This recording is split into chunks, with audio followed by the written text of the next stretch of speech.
The alarm clock buzzed at 3:30 a.m., cutting through the silence of the small, worn-down house. Margaret Wilson, a 68-year-old woman with silver hair and kind eyes, reached over with wrinkled hands to silence it. She did not need the alarm anymore. Her body knew the routine after years of waking at this hour, but she set it anyway, just to be safe. Margaret sat on the edge of her bed for a moment, letting her old bones adjust to the idea of movement. The pain in her knees greeted her like an unwelcome friend. She rubbed them gently, took a deep breath, and pushed herself up to stand. Another day, she whispered to herself in the dark room. The house was quiet except for the soft, rhythmic breathing coming from the room across the hall. Margaret peeked in and saw her son David, 42, sleeping peacefully. The medical equipment beside his bed hummed softly. She watched him for a moment, her heart full of love for her child who had needed her constant care since the terrible car accident 10 years ago. "I'll be back before you know it, sweetheart," she said softly, though he couldn't hear her. Margaret moved quietly through her morning routine. She washed her face with cold water, combed her hair into a neat bun, and put on her waitress uniform, a simple blue dress with a white apron. The uniform was old but clean, pressed carefully the night before. In the kitchen, she made a simple breakfast of toast and coffee. She ate standing up, looking out the window at the darkness. Then she packed a small lunch in a plastic container, a sandwich, an apple, and a cookie. She filled her water bottle and placed everything in her worn backpack. Before leaving, Margaret checked on David one more time. The home health aide would arrive at 7 o'clock a.m. to care for him while she worked. Margaret had laid out his medications, breakfast items, and everything else the aide would need. She had left clear instructions, as she did every day. "See you tonight, David," she whispered, touching his forehead gently. At exactly 4 o'clock a.m., Margaret locked the front door behind her and stepped into the cool morning air. The stars still shone overhead, and the world was quiet. Her small house sat at the end of a dirt road, far from town. No street lights lit her way, so Margaret pulled out her flashlight to guide her steps. The walk ahead was long, 10 miles to the Golden Cup Diner where she had worked for the past 23 years. Another 10 miles home, 20 miles every day, 6 days a week. Margaret had made this journey so many times that she knew every crack in the pavement, every turn in the road. She walked steadily, her body moving forward while her mind wandered. Margaret thought about David, about bills that needed paying, about the medical equipment that was starting to break down. She thought about her late husband Frank, whose picture still sat by her bedside. He had been gone for 5 years now. How different life would be if he were still here. The sky slowly changed from black to dark blue as Margaret walked. Her legs ached, but she kept moving. Cars passed her occasionally, their headlights briefly illuminating her figure on the roadside. Most drivers didn't notice her. Those who did had grown used to the sight of the elderly woman walking along Highway 16 in the early morning hours. By 6:30 a.m., the Golden Cup Diner came into view. Margaret quickened her pace slightly. The familiar sign with its faded yellow cup brought a small smile to her tired face. She would make it on time, as she always did. Another day of serving coffee, taking orders, and earning the money her son needed to survive.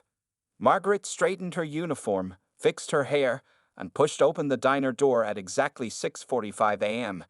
The smell of coffee and bacon welcomed her. "Morning, Margaret," called Jerry, the cook. "Morning," she replied with a smile that hid the exhaustion in her bones. No one here knew about her long walk, and that was exactly how Margaret wanted it to stay. Officer James Reynolds tapped his fingers on the steering wheel of his police cruiser as he drove down Highway 16. The early morning patrol was usually quiet in the small town of Millfield. Most people were still asleep at 5:30 a.m., except for the woman he spotted walking along the shoulder of the road. There she was again, the elderly lady with the blue uniform dress and small backpack. James had seen her at least 3 times a week during his morning patrols. Always alone, always walking with purpose, always in the same spot, as if following an invisible timeline. Today, he decided to slow down beside her. Rolling down his window, he called out, "Good morning, ma'am. Would you like a ride somewhere?" Margaret Wilson looked up, surprised by the voice. She saw the police car and the young officer inside. His face seemed kind, but she shook her head. "No thank you, officer. I'm fine walking," she replied with a polite smile. "It's going to rain later. James said, pointing to the dark clouds gathering in the distance. "I'd be happy to drop you wherever you're headed." Margaret's grip tightened on her backpack strap. "That's very kind, but I enjoy my walk. Been doing it for years now. The exercise is good for me." Before James could say more, his radio crackled with a call about a fender bender across town. He nodded respectfully to Margaret and drove away, watching her in his rearview mirror as she continued her steady march forward. Later that morning, James stopped at the Golden Cup Diner for coffee. As he entered, he spotted a familiar face. The woman from the highway was there, wearing the same blue dress, now covered with a white apron. She moved between tables with surprising energy for someone who had walked so far before dawn. "Coffee, officer?" she asked when she reached his table. James nodded, studying her face. Up close, he could see the tiredness in her eyes, though her smile remained warm. "I'm James Reynolds," he said. "I saw you walking this morning." "Margaret Wilson," she replied, pouring his coffee. "Been serving at this diner for 23 years now." 23 years? That's impressive, James said. "Do you always walk to work?" Something flickered across Margaret's face. Worry, perhaps, or caution. "I do what needs doing, officer. Now, would you like to order some breakfast?" The conversation shifted, and Margaret moved on to other tables. James watched her as she worked, noticing how customers lit up when she approached. Everyone seemed to know her name. She remembered their usual orders and asked about their families. Despite her age and the long walk she'd made, Margaret moved with grace and purpose. The next day, and the day after that, Officer Reynolds spotted Margaret on his patrol. Each time, he offered a ride. Each time, she politely refused. The mystery of why an elderly woman would choose to walk so far bothered him more than it should have. At the station, he mentioned it to his partner. "The waitress from Golden Cup?" "Oh, that's Miss Margaret," his partner said. "She's been walking that route for years. Summer heat, winter snow, nothing stops her." "Nobody knows why?" James asked. "Some say she's just stubborn. Others think she can't afford a car. Nobody really asks." But James couldn't stop thinking about it. In his 8 years on the force, he'd learned to notice when something didn't feel right. Why would a woman in her late 60s walk 20 miles every day if she had any other choice? 1 week later, as rain poured down, James drove his patrol route and found Margaret walking in the downpour. Her thin raincoat provided little protection, and she clutched her backpack close to her chest to keep it dry. This time, when he pulled alongside her, he didn't offer a ride. Instead, he made a decision. "I need to know why," he whispered to himself as he drove past her, watching in his mirror as the elderly woman trudged forward, head down against the storm. "And I'm going to find out." The morning air felt crisp as Officer James Reynolds started his patrol car at 4:15 a.m. He had come in early, trading shifts with another officer. This wasn't about work. This was personal curiosity, a mystery he needed to solve. "She'll be out there now," he said to himself, turning onto Highway 16. The roads were empty, dark except for his headlights cutting through the darkness. James had spent the past week thinking about Margaret Wilson, the elderly waitress who walked 10 miles to work and 10 miles home, 6 days a week, in all weather, who refused rides with a polite smile but tired eyes, who seemed to carry a weight heavier than her small backpack. As a police officer in small-town Millfield, James knew most people's stories, but Margaret's remained hidden, and something about that bothered him. Not just professional curiosity, it felt like something more, a duty to help if help was needed. He drove slowly, headlights off, until he reached the dirt road where he'd seen Margaret emerge several times. Then he pulled over, killed the engine, and waited in the dark. At exactly 4:00 a.m., a small light appeared in the distance. The beam of a flashlight bobbed along the road, moving steadily closer. James slid down in his seat, not wanting to be spotted. Through the windshield, he watched Margaret appear, her familiar figure illuminated briefly as she passed under the single streetlight at the corner. "Here we go," James whispered, waiting until Margaret was a good distance ahead before starting his car. He kept his headlights off, following her at a safe distance. Margaret walked with purpose, her pace steady despite her age. Every few minutes, she would stop, rub her knees, and then continue. James noticed how she avoided certain parts of the road, the spots with loose gravel or deep puddles. She knew this path by heart. After she walked about 2 miles, Margaret stopped at a large rock by the roadside. She sat down, pulled out her water bottle, and took a small sip. From his hidden position, James could see her massaging her legs. The pain was visible even from a distance. Her face tightened, her shoulders hunched forward. "Why won't you accept a ride?" James whispered to himself, watching as Margaret stood up again, adjusted her backpack, and continued walking. For the next hour, James followed at a distance, stopping when she stopped, moving when she moved. The sun began to rise, painting the sky in soft pinks and oranges. Margaret's pace never slowed, even as more cars began to appear on the road. When the Golden Cup Diner came into view, James parked across the street and watched Margaret straighten her uniform before entering. Through the window, he could see her transformation, from tired walker to cheerful waitress. No one inside would ever guess she had just walked 10 miles. James checked his watch. It was nearly time for his actual shift to begin. But now he had even more questions. Where did Margaret live? Why did she walk? And what happened after her shift ended? That afternoon, James returned to the diner. He sat at the counter, nursing a coffee, waiting for Margaret's shift to end. At 3:00 p.m., she untied her apron, said goodbye to her coworkers, and stepped outside. The return journey began. James followed again, keeping a respectful distance. Margaret walked the same path in reverse, stopping at the same rock to rest. The afternoon sun was hot, and James could see sweat on her brow as she trudged along.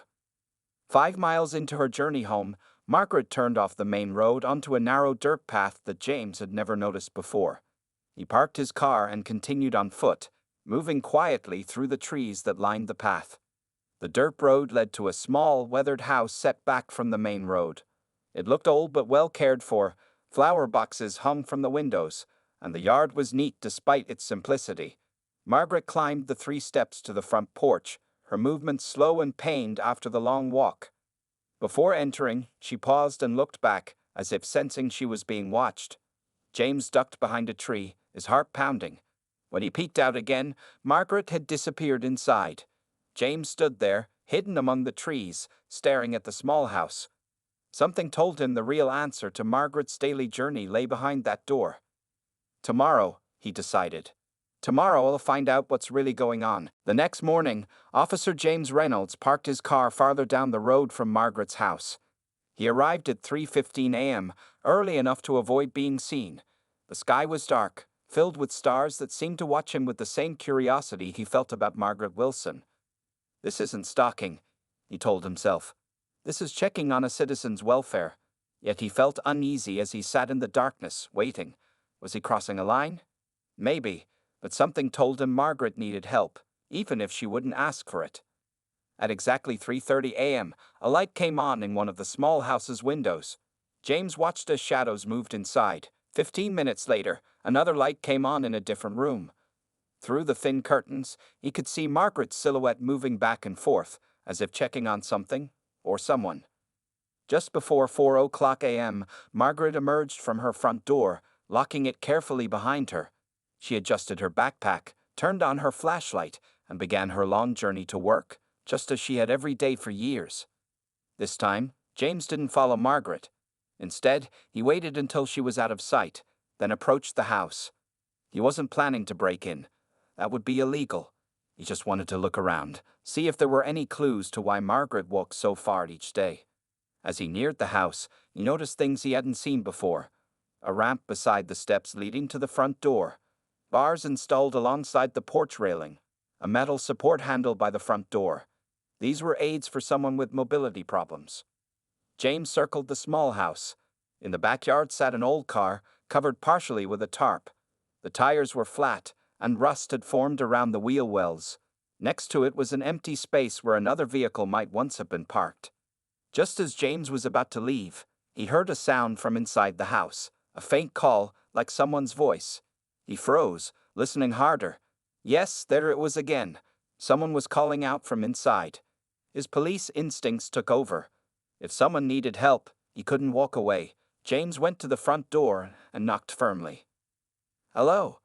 This is Officer Reynolds from the Millfield Police Department. Is everything okay in there?" Silence followed. Then the voice called again, weaker this time. James tried the door, locked, as expected. He moved to a window and peered in, cupping his hands around his eyes to block the reflection. What he saw made his heart sink. A man, probably in his 40s, was lying in a hospital-style bed in what should have been the living room. Medical equipment surrounded him, machines that beeped quietly, tubes that ran from bags of fluid to his arms, a wheelchair folded in the corner. The man was trying to reach a glass of water on a table that had slipped just beyond his grasp. His arms moved with difficulty, his fingers stretching but falling short. James knocked on the window.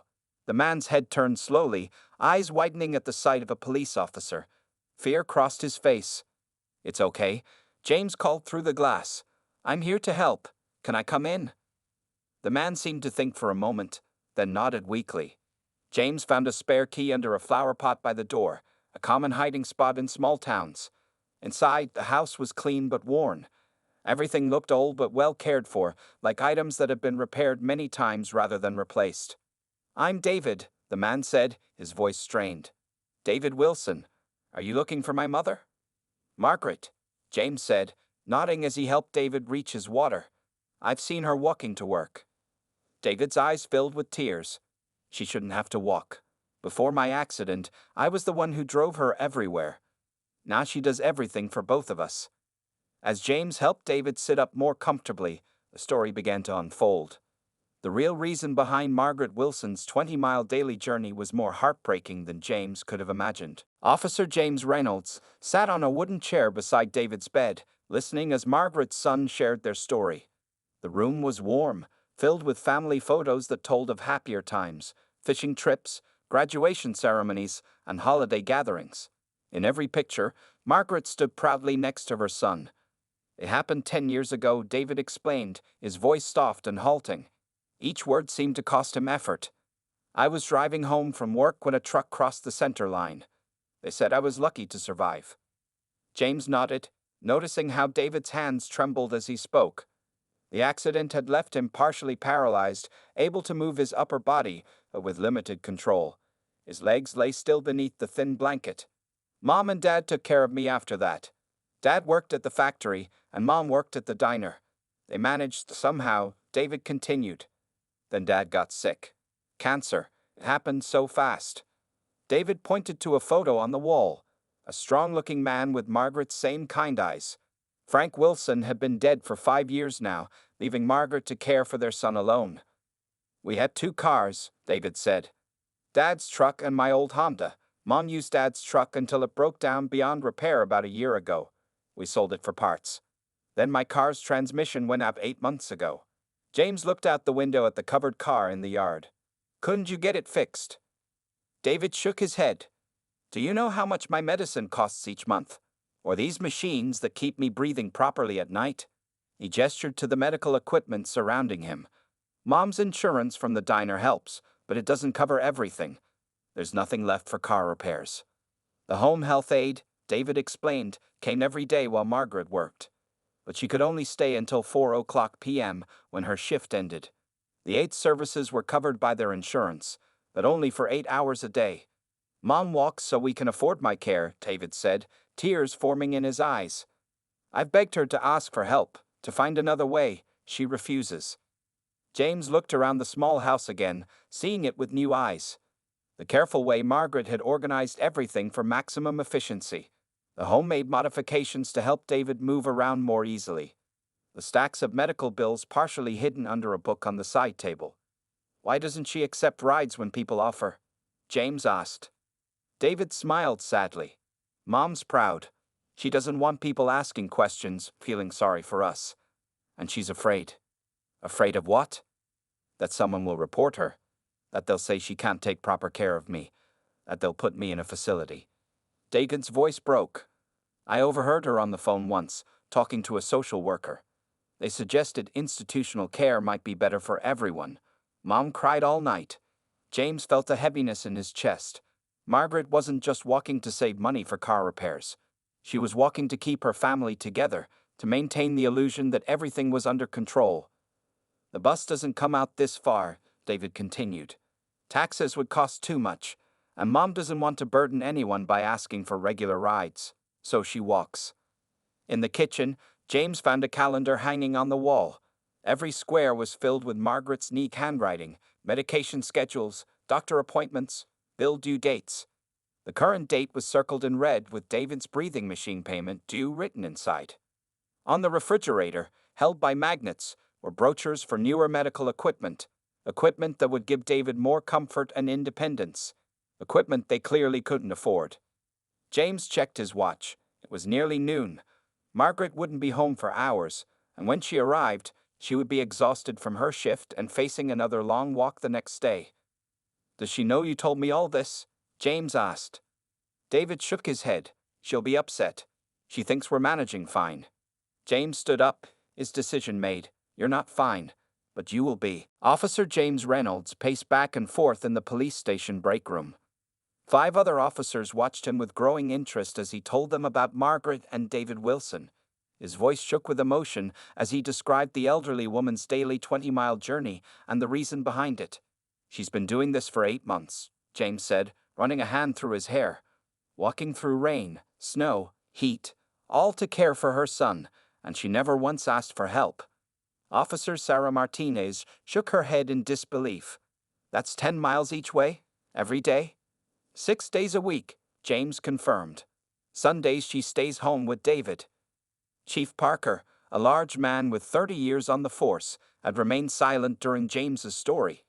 Now he stood up, his chair scraping against the floor. "My wife had the same model car," he said. "A '99 Honda Civic, right? Transmission problems are common, but fixable." James nodded. "But they can't afford the repairs. Every penny goes to David's medical care." The room fell quiet as the officers looked at one another. They all knew Margaret from the diner. She had served them countless cups of coffee, remembered their orders, asked about their families. Not once had she mentioned her own struggles.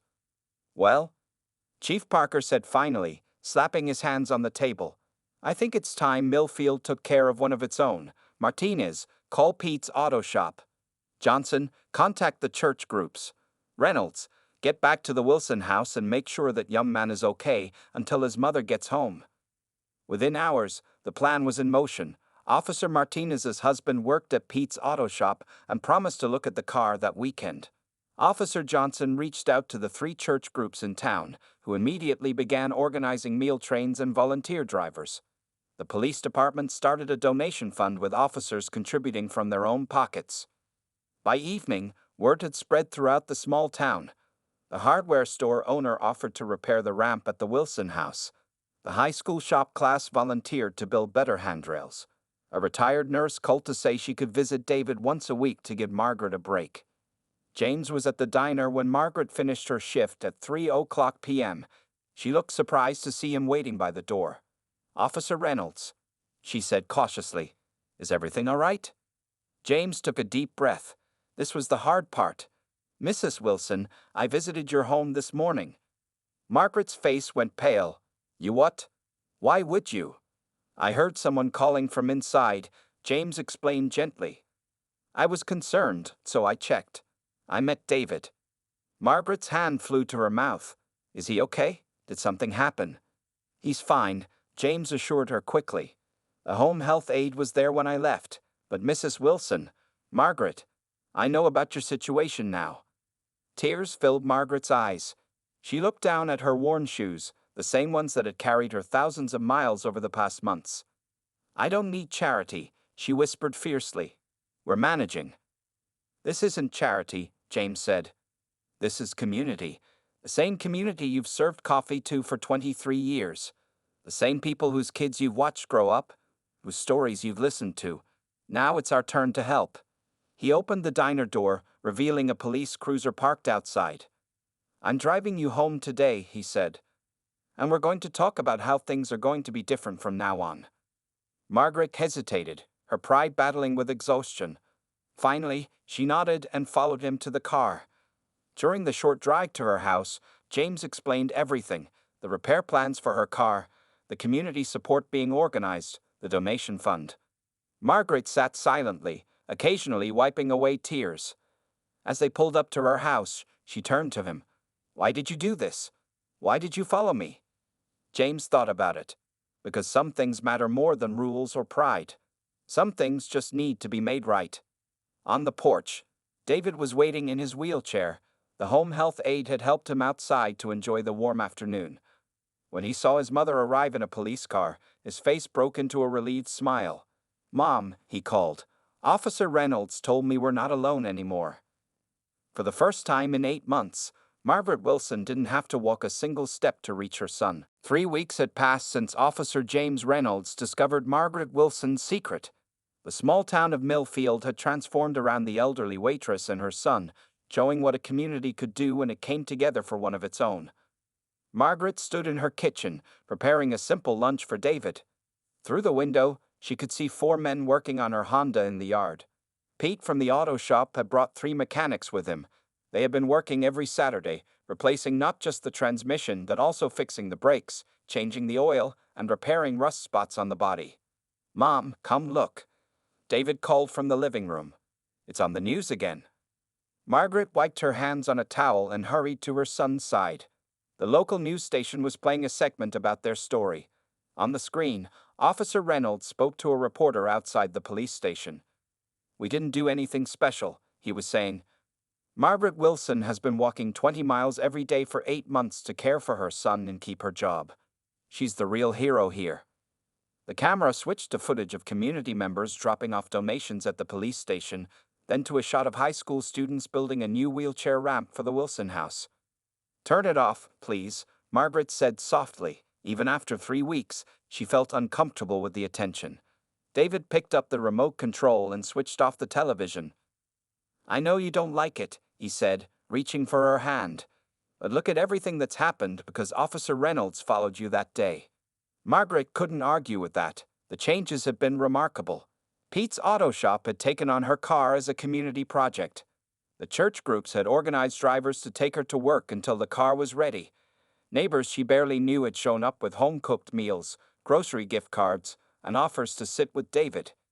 Most surprising was the phone call from Medicare Services, a medical equipment company 3 towns over. The owner had seen their story on the news and called to offer David a new, state-of-the-art breathing machine, free of charge. It would arrive next week. "Mrs. Wilson?" A voice called from the front door. "It's Sarah from Social Services." Margaret opened the door to find a young woman holding a thick folder. Unlike the previous social worker who had suggested institutional care for David, Sarah had been assigned to help the Wilsons navigate the system and find additional resources. "I have good news," Sarah said, sitting down at the kitchen table. "We've approved home care assistance for David for 12 hours a day instead of 8, and we found a mobility program that can provide a custom wheelchair at no cost to you." As Sarah explained the new benefits available to them, Margaret fought back tears. For years, she had been too proud or too afraid to ask for help. She had believed that seeking assistance might result in losing David to a care facility. Now she realized how wrong she had been. "There's one more thing," Sarah said, pulling out a business card. "The community college called. They want to offer David online courses if he's interested. They'd heard he had to drop out of school after his accident." David's face lit up from across the room. Before the accident, he had been studying computer science. His education was another dream he had given up. After Sarah left, Margaret sat beside her son, holding the college brochure in her trembling hands. "I never thought," she began, her voice breaking. "I thought we had to do everything alone." David squeezed her hand. "Officer Reynolds told me something important that first day. He said no one is meant to walk 20 miles alone when there are people with cars all around." Outside, the sound of electric drills and friendly conversation filled the air as volunteers worked on the house. The phone rang, another neighbor offering to bring dinner. Margaret's manager from the diner had called earlier, adjusting her schedule to day shifts only so she wouldn't have to travel in the dark. Margaret Wilson had walked thousands of miles over the past 8 months. Now, surrounded by unexpected blessings, she realized that sometimes the shortest path forward was the one where you finally allowed others to walk alongside you. 6 months had passed since Officer James Reynolds had followed Margaret Wilson on her long walk to work. On this bright spring morning, Margaret sat behind the wheel of her repaired Honda Civic, smiling as she pulled into the parking lot of the Golden Cup Diner. The car ran smoothly now, the transmission fixed, the engine purring like it was nearly new. "Morning, Margaret," called Jerry, the cook, as she walked through the door. "How's that car treating you?" "Like a dream," Margaret replied, tying her apron around her waist. "David says Pete and his team could fix anything with 4 wheels and an engine." The diner looked the same as it always had: checkered floors, red booths, the smell of coffee and bacon in the air. But Margaret's life had changed completely. No more waking at 3:30 a.m., no more 20-mile walks in all weather, no more hiding her struggles behind a tired smile. The weight she had carried alone for so long was now shared by many hands, making it lighter than she ever thought possible. The bell above the door jingled, and Officer Reynolds walked in, now in plain clothes instead of his uniform. It was his day off, but he still came for his regular breakfast. He took his usual seat at the counter. "The usual, officer?" Margaret asked, already pouring his coffee. "James," he corrected her with a smile, and yes, the usual would be great. As Margaret placed his order with the kitchen, she thought about how this young police officer had changed everything. Not by forcing his way into her life, but by caring enough to look deeper when something didn't seem right. The morning rush kept Margaret busy, but during a quiet moment, she joined James at the counter. "David's starting his online classes next week," she told him, pride filling her voice. "The computer that church group donated works perfectly. He's so excited to be studying again." James nodded. "I spoke with him yesterday when I dropped off those books. He showed me some of the programs he's learning to use. Said something about designing websites one day." The diner door opened again, and Margaret looked up to see Sarah from social services entering with an older woman Margaret didn't recognize. "Margaret," Sarah called, approaching the counter. "This is Mrs. Henderson. She heard about David and wanted to meet you." The older woman smiled warmly. "My son has the same condition as David after his stroke. I run a support group for caregivers and family members. We meet twice a month, and I thought you might like to join us." I don't know what to say," Margaret replied, touched by the offer. "Say yes," James encouraged gently. "It's another part of the journey." Margaret nodded. "Yes, I'd like that. Thank you." After Mrs. Henderson and Sarah left, Margaret returned to her duties, serving coffee and taking orders. But something had shifted inside her. She was no longer just the tireless mother who would walk any distance for her son. She was becoming an advocate, a voice for others who struggled silently. Last month, she had spoken at the town council meeting about the need for better public transportation in rural areas. Next week, she would meet with a state representative about healthcare costs for long-term care patients. Small steps, but important ones. At the end of her shift, Margaret untied her apron and hung it on its usual hook. She waved goodbye to her coworkers and stepped outside into the sunshine. Her car waited in the parking lot, keys in her pocket. As she drove home, Margaret passed the spot on Highway 16 where she used to rest during her long walks. The large rock was still there, unchanged by time. She slowed the car for a moment, remembering the pain in her knees, the weight of her backpack, the determination that had carried her forward day after day. Officer Reynolds had asked her once why she had walked all those miles without asking for help. "Why did you make that journey alone for so long?" Her answer had been simple: "Because I didn't know there was another way." Now, as Margaret turned onto the road toward home, she saw David sitting on their new front porch in his wheelchair, waving as she approached. Behind him stood the home health aide and a neighbor who had brought over a fresh-baked pie. Margaret Wilson had walked thousands of miles to keep her family together. But the most important journey, she had learned, was the one that finally brought her back into the arms of her community.